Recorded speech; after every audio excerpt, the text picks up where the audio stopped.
Get ready before life happens. The podcast helping you navigate life's what ifs.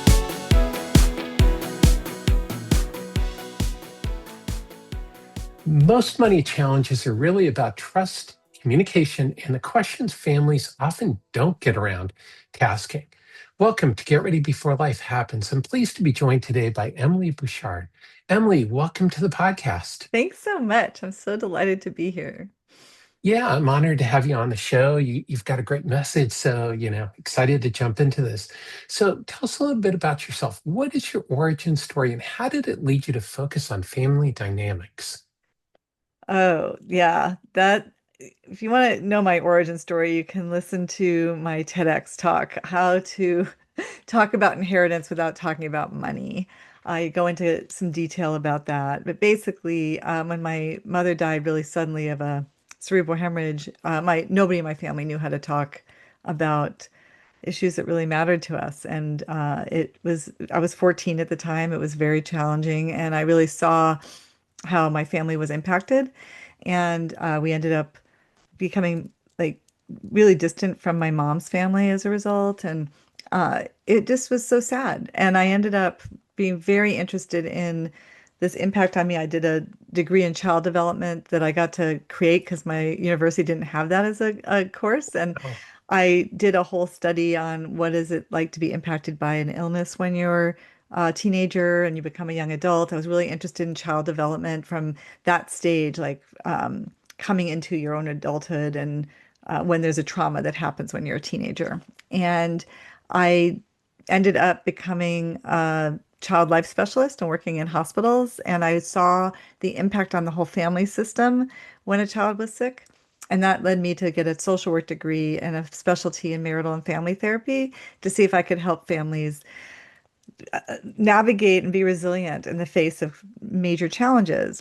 And then I uh, became a step parent. I became a stepmom to two teenagers, and I got to take all of this knowledge I'd taken and learned in school and apply it in my family. And I had quite an extraordinary experience being a stepmom. And then my 19-year-old stepdaughter had a baby. And so I got to wow. be a step grandmother really early on and learned a ton, in the trenches with my family.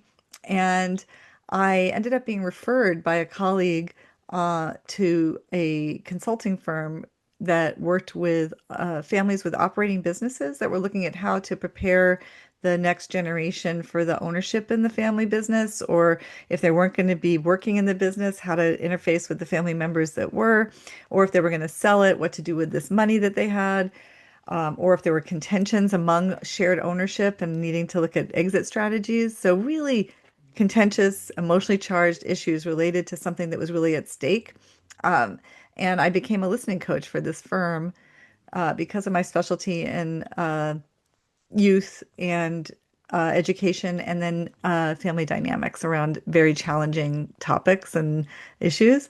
And that was in 2004. So I've been doing it for over 20 years, which is kind of crazy to think about. And I didn't know it existed when I went to social work school, like working with, now they're termed ultra high net worth families. That term didn't really wasn't used when I was starting out in 2004. It was more, just enterprising families that had amassed quite a bit of financial resources. And yeah, just looking at how to um, have families do well and be really resilient, and learning that when you have significant wealth, it's kind of amplifies whatever is in the space in the family dynamics and makes them bigger and more challenging. And I learned through research how at risk the youth are in these families. And it's surprising for people to learn that, right? The poor little rich kids, but they actually have access to so many resources and things that aren't necessarily the best for them. And then they also tend to miss out on some of the natural repercussions or consequences of behavior because they can be rescued because money can pay for really great lawyers or influence. So they don't end up hitting those roadblocks in life in the younger ages. And then it really can set them up for very challenging lives as a result. So I got really passionate about, wow, I can really make a difference for these families. And then there's a a huge ripple effect that happens for them because of their employees and their communities that they serve in many ways and their customers. So, you have those families. There's only one of me, right? So I've ended up sticking with this population and supporting those families and having successful relationships. Yeah. Well, what is the rap song? More money, more problems. You Yeah, know? yeah, totally. Totally. So for people watching and listening, I'll be linking to Emily's TEDx talk, so you can definitely check it Oh, out. It's a thank great you. TEDx talk, so recommend checking that out. And what you say is, I think that people do miss that. We're not going to really talk too much about wealthy families. It's not the point of the Mhm. show, but I think what you say is that what's important is there's always issues no matter who you are or what you think somebody else has achieved. And I think that's the really important takeaway. I've worked with some high Mhm. net worth families as well, and it's different issues. And I Mhm. think that's what's important to remember. There's always a family dynamic. I want to walk back to Mhm. something you said as a listening coach, because I think that's listening is a superpower. I mean, what is a listening coach? How would you define that? Well, my role in that particular consulting firm was to meet every member of the family that was 16 years or older. And they could be people that married in or were living with somebody, that people that were engaged in the family in some way. And I would have interviews with them, and they would be anywhere from an hour to an hour and a half to 3, 4 hours.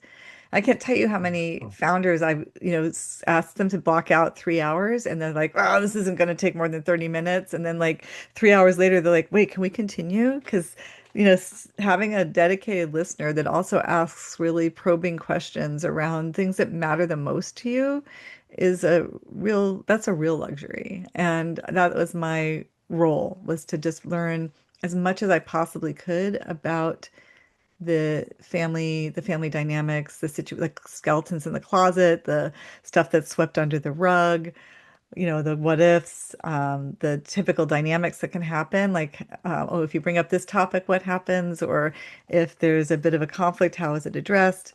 And then in the meetings, when we would have all these family members together and we would be teaching them skills around communication and trust, they would I would bring relevance to the conversation, and I wouldn't have it be about any one person in particular, but more families like yours will often experience something like this and make it normalize it and make it so that no one person has to risk sticking their neck out, but that their concerns that I know are in the room get addressed. So that was my role. I love that. When I think that's something really powerful when we're talking about listening is that, people think, well, this will only take a half hour, but it's incredible when you start listening to people and actively listening, how the conversation changes, the Mhm. information that you get. And so it definitely sounds like that was the process, is because you were actually listening, people talk for longer than they plan to, which is Yeah, incredible. and I often liken it to being handed a beautiful gemstone, like the Hope Diamond. And I let everybody know, like, when I'm coming in, I want to hear life through your facet. I want to see the world through how you see it. And presume I know nothing. Like, I'm not going to be bringing any information from prior interviews. I'm not going to be sharing with anybody what you tell me. How do you see the world? And then they all understand that when I'm done, I can see the whole gem. They can only see the world through their lens and then how it refracts through the other ones. But I can actually see the whole gem, where the imperfections are, where the beauty shines through, and I can really help them understand how to maximize the opportunity they have with it as a family. So, Yeah, I think that's something important. When I was a consultant, is that was something I definitely saw, is that, you have to understand where, in my case, where the client was coming from and mhm, what their outlook was, rather than just mhm. coming, with a solution, because it's so easy Right. as a professional to say, okay, I have the solution, and, Mhm. but it's not the solution that people are looking for. And, Mhm. and that's where trouble happens. Mhm. Definitely. Yeah. Yeah. So, what do families miss when inheritance conversations focus only on money?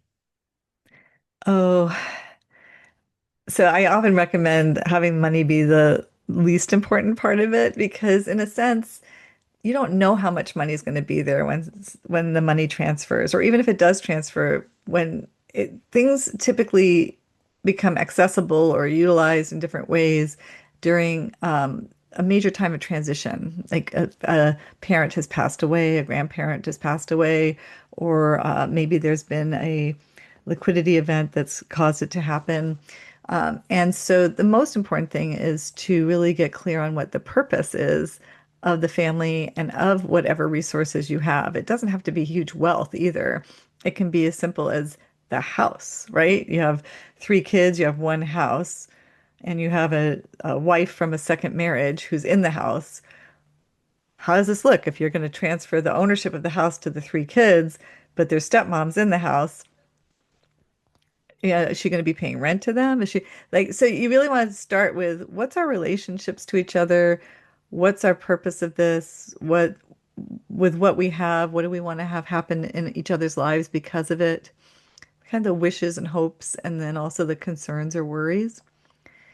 And a lot of people have trouble having these conversations because of their concern about it not being equal, right? Like if it's not equal, somebody's going to say it's not fair, and somebody's going to be unhappy with what you've chosen. But maybe there's somebody who has a special need or a child that has a special need. And so you want to create a special trust for that child.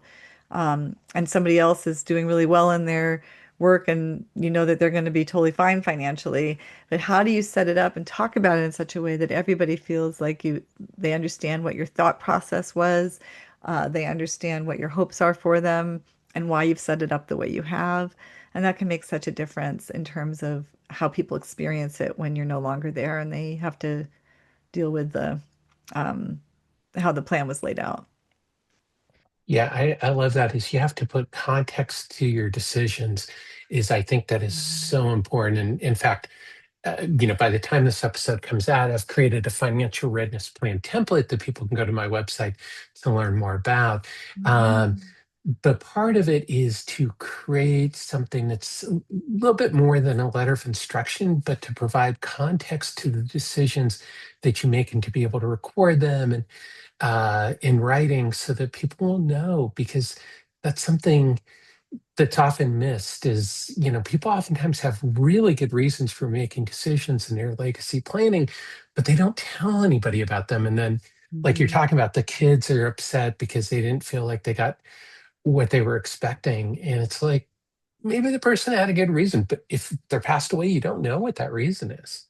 Yeah, and it's interesting because sometimes I don't know what to expect, and then they get hit by like a meteor when it happens, and it can be really surprising and jarring.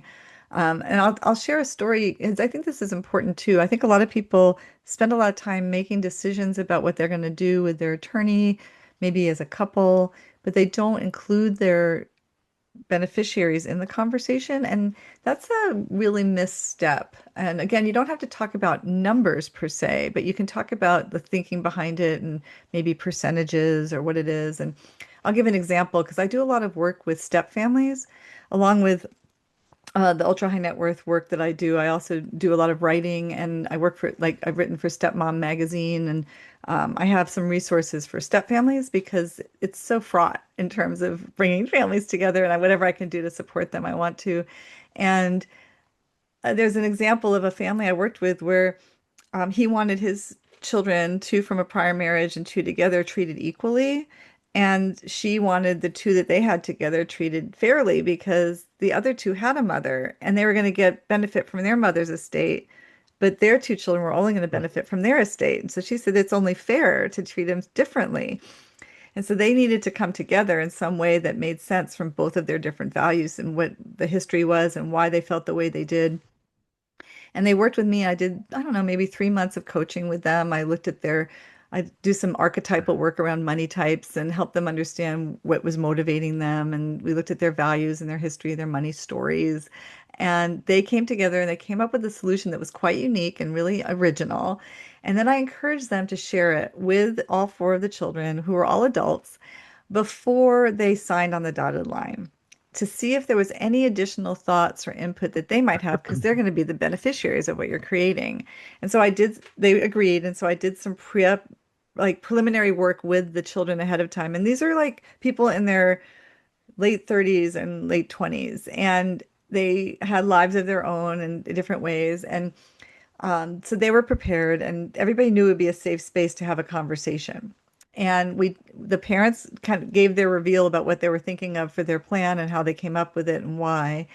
And then the kids were fantastic because a couple things happened.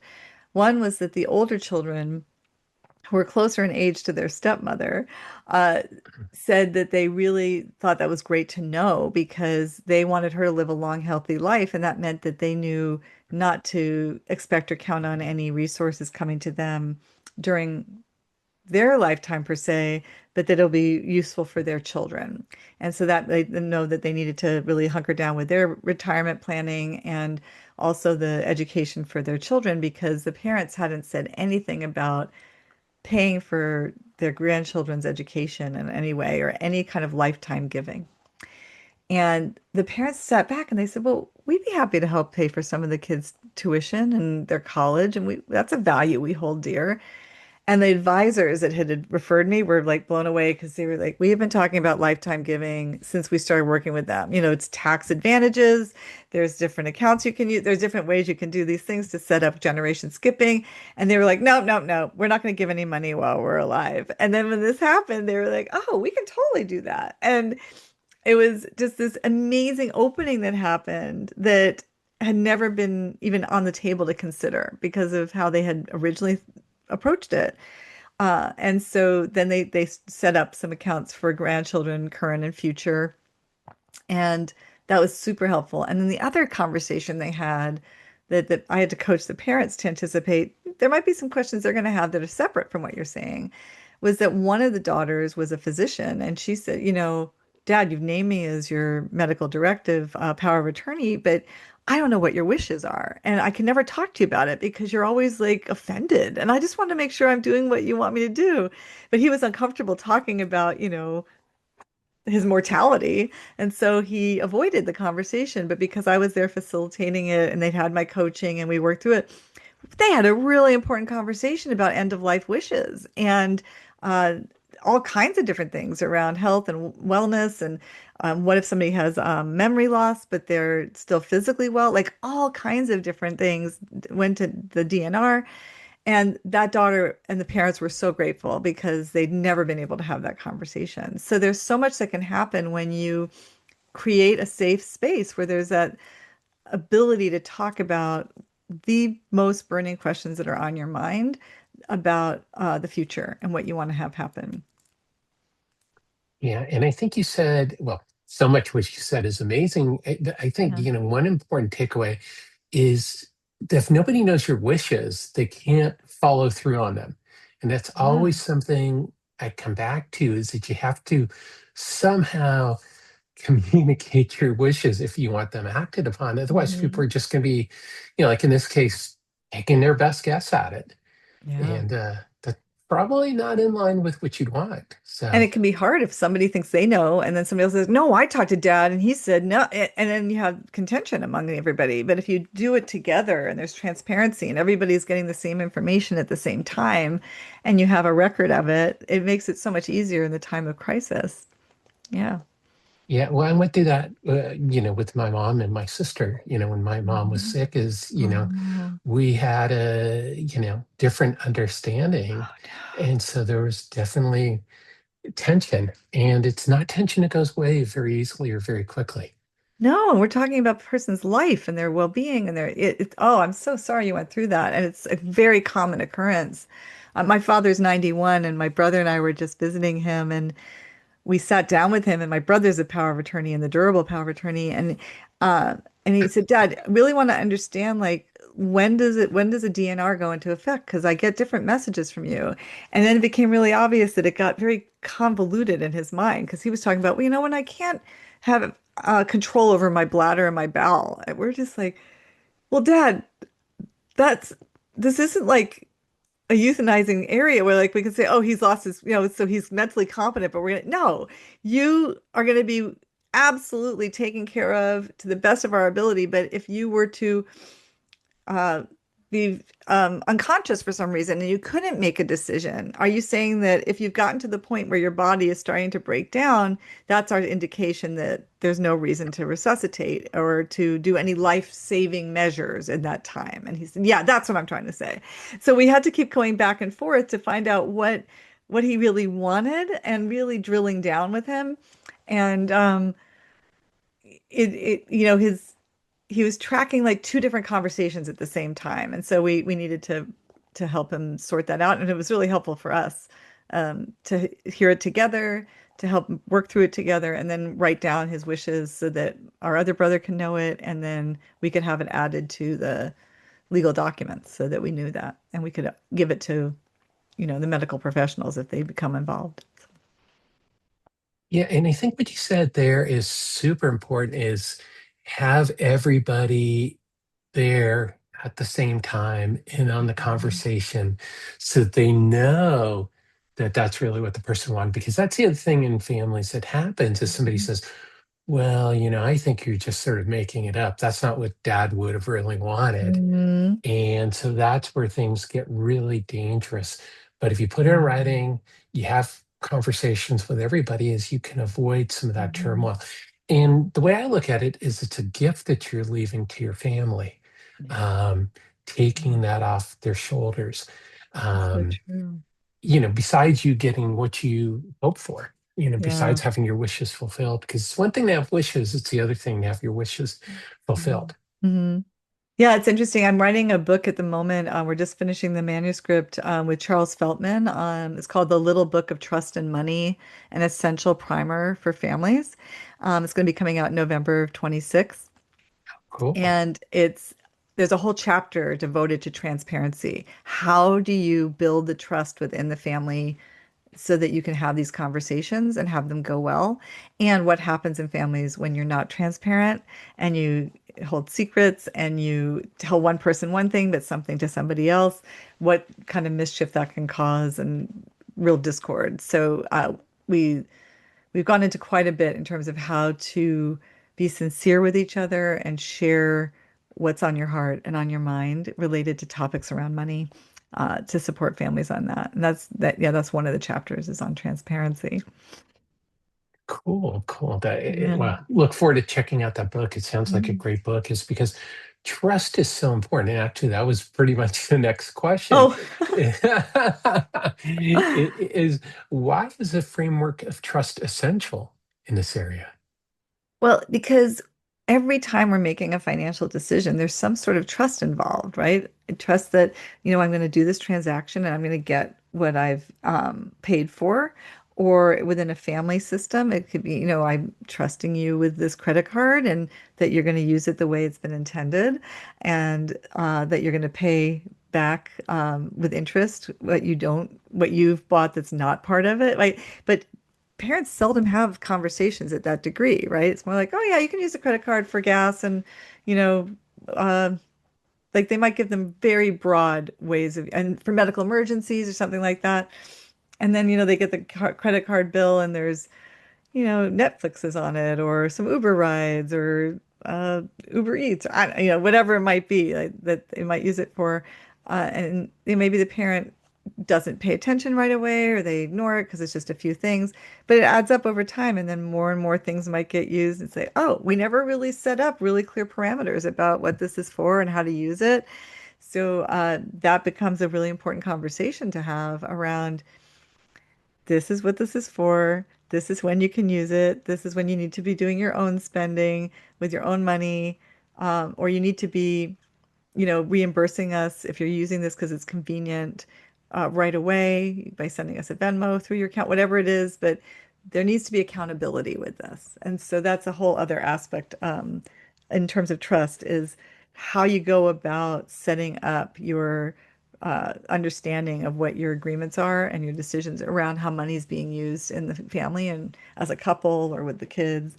And the idea is, as a child in the family grows up and becomes more trustworthy because they become more mature, they're given more access to money and ways of spending and saving and giving, and you can bring intentionality to that to really build their skills around their financial lives so that they can be even more trustworthy with money as they become adults. So like that's one example, like how to operationalize it.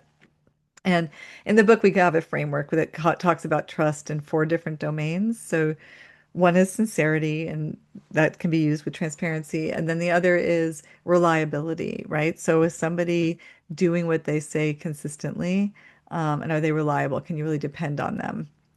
And that's the easiest one to help repair trust if it's been broken, is because you can observe and measure if somebody's reliable, right? And you can look at actual fulfillment of promises and what you're supposed to do related to the money. That can help to reestablish trust if it's been broken in some way. And then there's competence. So, do you actually have the ability to do what you say you're going to do?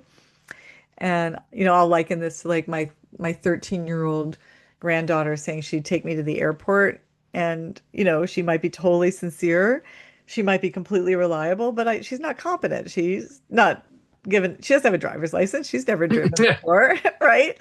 So it doesn't mean that I don't trust her as a human being, but I wouldn't trust her to take me to the airport because she's not competent at it yet. So being like really honest about somebody's competence is super important, especially in families, right? Like if somebody is struggling, like maybe they have uh, like a mental health challenge or an addiction or something that would completely make them unreliable or incompetent in the domain of money because they have something else that's driving those decisions that isn't necessarily logical or rational, that is not going to be in their best interest to have full access to the financial resources that somebody who is, mentally healthy and has educated and shown up consistently making good choices about how they spend and save would be in terms of trusting them with more resources.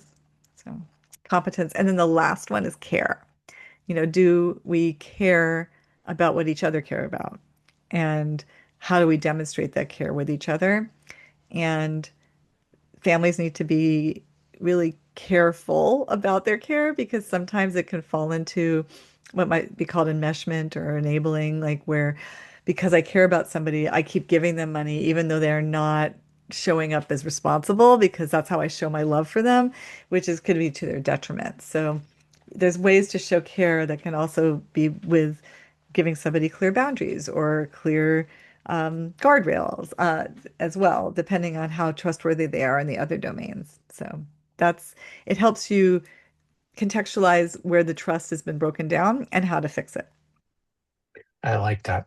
And you have to know where something is broken down before you can fix it. Hmm. But I like those domains as you went through them. Competence is something sometimes we don't talk about in terms of, legacy planning and, or just money overall, is that Hmm. people may have different capabilities or resources, and all these things really come into play, not pray, into play. So, one of the questions I want to ask you is, you talked about inheritance trauma. What is inheritance trauma?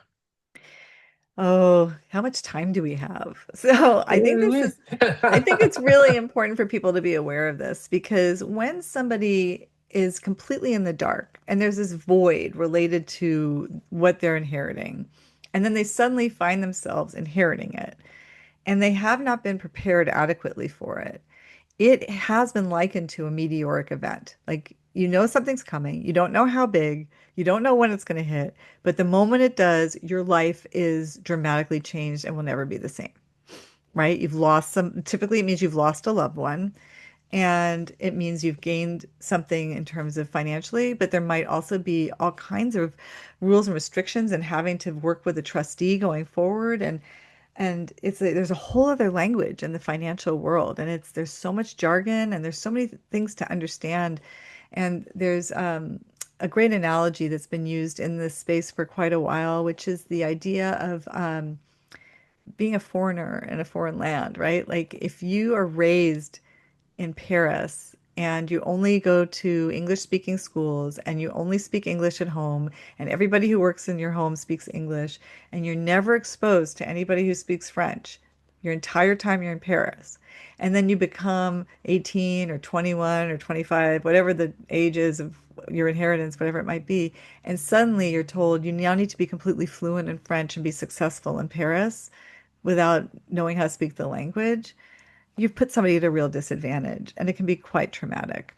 And then the other is just how inheritance is, by how it's designed, is often connected to the loss of someone, right? You receive an inheritance, oftentimes, like the majority of it, when a parent or a grandparent has passed away. And in those instances, there's so much grief and loss and unresolved issues related to that parent. And then the money becomes fraught with that. So it's kind of like, I need to be grateful for this money. I need to be smart about it. I'm not sure exactly how they would want me to use it, like we've been talking about, because they haven't necessarily articulated their wishes. Or suddenly you find out there's all of these wishes and all these like demands and concerns, and it's kind of like being controlled from the grave. Like, so it can go both ways, right?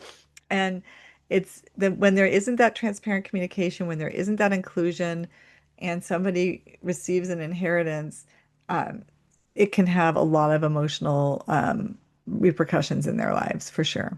And then the other place I'll say is for people that do receive an inheritance or are part of a family that like maybe the name is known, or they it brings them to another status in life than they were before. Uh, it can really have an impact on their relationships. When somebody finds out that they've inherited money, they're seen differently, they're treated differently. If they start being generous with their friends in different ways, they might find that their friends start expecting them to pay more. And it just, as soon as money enters into the relationship, it changes the dynamic and there becomes power differentials, and it can become really loaded for people. So um, feeling equipped and having a community of people that are going through something similar can be really helpful, because it can feel kind of isolating too. Yeah, I can imagine because, we all think of, wow, it'd be great if we just, you know, inherited a whole pile of money. And it definitely has its plus sides, but I think, we don't talk about the negatives, and you can see that happening with people who win the lottery, with looking at how few businesses, continue past one or two generations. Um, I have a friend who works with professional athletes, and he talks about how most professional athletes, are broke after, a couple of years after retiring, even though they have huge contracts. So sad. And they're seen as the family bank, and there's tons of entitlement and presumptions within their family system. It becomes really hard on them. And yeah, and there's other things too in terms of the inheritance. I also want to share that it doesn't have to be a huge amount of money. Like I share the story about a woman I met on a plane where when she found out what I did and the kind of work I do, she shared that she and her brother no longer spoke because of a vase. Hmm. They couldn't resolve who should get a vase because there were so many other unresolved issues related to their inheritance when their parents both passed away, that the vase just became a symbol of that inability to come to some sort of meeting of the minds in terms of what this needed to look like. And there was only one vase, and there was two of them, and what is this going to look like? And it really represented for them how their relationship was so torn because of how they were treated in the state, because it couldn't be equal. It had to be fair in terms of how the parents did it. And they just never had talked about it as a family. And then the two of them were left having to figure it out together. Yeah, well, I think that's just as important is that why families need to talk Yeah. is these things. And, and maybe it's not even resolvable, in certain situations is maybe it's not resolvable, even if you have a family conversation, but at least it's an effort Yeah. trying to resolve it. Because I know from some cousins is that there were issues with property when the parents passed away, and some of the siblings still don't talk to each other after, more than a decade. And it's pretty So much a base story, sad. not a millions of dollars story. Happens all the time. And it's interesting because we talk about, oh, you have to talk about it. But if you don't know how to do that and you don't know how to have these conversations go well, you either avoid them because you don't want them to devolve, or you have them and then people, there's conflict and they blow apart because people don't know how to manage and move with conflict. And so that's the thing I really love, is showing people how to have these conversations and have them go well. And it's not rocket science, and there's lots of ways to do it, but it's not avoiding those conversations. And I often recommend Patrick Lencioni's book, The Five Dysfunctions of a Team, because even though it's business related and it's talking about a team, you can get so much from it in terms of like how do you establish authentic trust. And he uses a phrase that people really understand, which is artificial harmony. And in families, we so often will have this artificial harmony between each other, kind of go along to get along. And, everybody can talk about certain topics at Thanksgiving, but not other topics. But once people have had a couple glasses of wine, things will start. And it's like, well, there's other ways to do it. And there's ways to actually have really authentic harmony and relating, that allow for differences and allow for everybody's voice to be heard. And when you learn how to do that, you're really set up for success in life, right? Because when you can manage the difficult conversations and have them go well, you're going to be so much ahead of the game. Definitely. Well, do you have any quick tips for people on how to have these conversations? I wrote a little book. It's not it's smaller than a Reader's Digest, and it's called The Beginner's Guide to Purposeful Prenups. And Okay. it's designed to support couples in having these difficult conversations before they get married to strengthen their marriage. And the recommendations in that book can be used by anybody. It could be used by siblings. It could be used within families across generations, even though it's geared towards couples. But it's all about connecting around shared values and really getting clear about where those values come from, sharing money stories. What are the memories that you have that really shaped your relationship to money, and what you feel strengthens your relationship with money, what you find hinders it, and uh, creating a space where it's safe to talk about vulnerabilities, mistakes, transgressions, not having judgment with each other, but having a sense of we're all human and we're all going to be making mistakes with money. I mean, I talked on one podcast about a story that she was so blown away by it, where research has shown that every child at a certain point has had the experience of taking some money that they shouldn't have. It's part of our development in terms of learning about money. And it's how that's handled when it's discovered that has an impact on how you are with money going forward. And the host of the podcast said, oh my gosh, I've never told my husband about when I took some money. And I was like, well, if you have that story to tell, maybe that'll be an interesting thing in your relationship. And maybe he has a story from his childhood too. But it was so liberating for her to realize, oh, I'm not the only one that did something like that I shouldn't have. It's like everybody does. And it's like, it's part of the human experience. And the more you can really understand each other and your experience with money and what happened and how it was handled and what you learned, what you heard, what you saw, what you witnessed, it has a huge impact on us in terms of our development around our trust with ourselves, trust with others, our relationship with money. We go into that a lot in the care chapter in the book, ways to think about that and how to be able to really operationalize care and talk about what does it mean in terms of money. And then that's your foundation that you can go back to when things get more difficult. Like, for the sake of what are we having this conversation? Well, because I care about you and I want to find out a way to make this right for everyone, right? Like, it's a different conversation than pointing fingers and this is what you said. No, this is what you said. It's like, well, no, like, let's look at this together. We're all on the same side. How do we want to work together to make this be an effective resolution for everybody? So. Well, I think right there, that's pretty much a drop the mic moment. It's like, how do we want to work together? Is like, that's such an important question, is because Yeah. sometimes that's all it takes is understanding that perspective. But I love what you're talking about with the values and the money stories, because it gets back to what we talked about at the very beginning, is you're not really talking about money. Money is just sort of the thing out there that's part of this, but there's so much more happening. So, Emily, to wrap up, I have what's called the Get Ready Hot Take Trio. And these are three quick questions I ask all of my guests. The first one is, what's one money myth you're trying to break? A money myth I'm trying to break. This erroneous belief that money is the root of all evil, because that is a incorrectly quoted statement, and it's actually the love of money or greed is the root of all evil. So if you're going to use that quote, use it correctly. Money is just an energetic form of expression and makes it easy for us to have transactions with each other, as opposed to having to bring a bushel of pumpkins to trade for your candlesticks you made. It's just we've made it easier for us to transact with each other, and it's just taken on a life of its own. Yeah, all the things that we've put onto money are just make it so much more challenging. And like you said, it's just something. If we didn't have money, I mean, what did people trade seashells at one point? I know, I read some Mhm. historical fiction. They traded slivers of silver and things like that. Mhm. I mean, thousands of years ago. But we've always had some medium of trade. But that's all money really is. It's a medium. Mhm. So I love that myth. Mhm. So let's get out the time machine for a minute.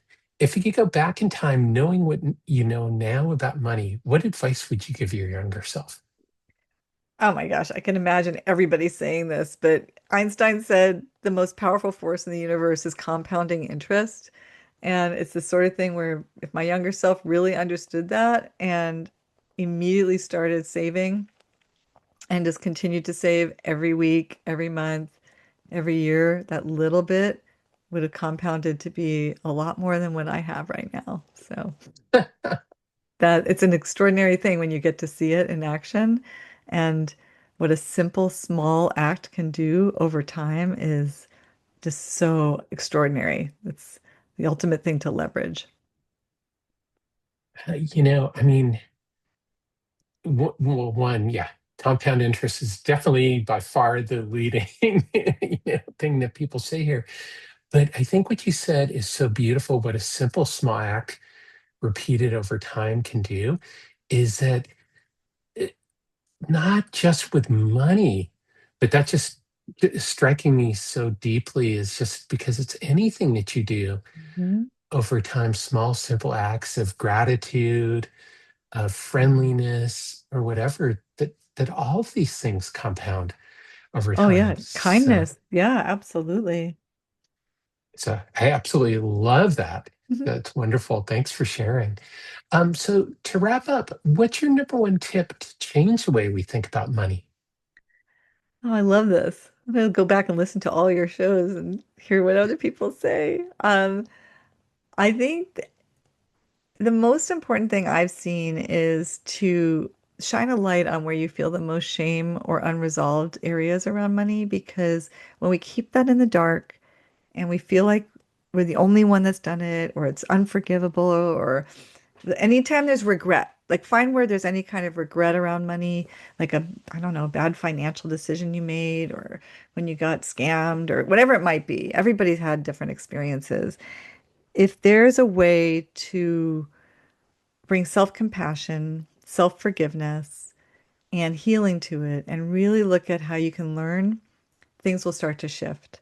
When we keep something held in a shameful place and in the dark, it tends to have a life of its own, and it keeps us from being able to move differently. And even though if we think, oh no, I have to keep on holding this and berate myself repeatedly for this mistake, that's somehow going to keep me from having it happen again. I maybe, but at the same time, it actually can sabotage us in terms of being much more successful. And I think that I'd like to go back to that thing about the incremental things, like small incremental things.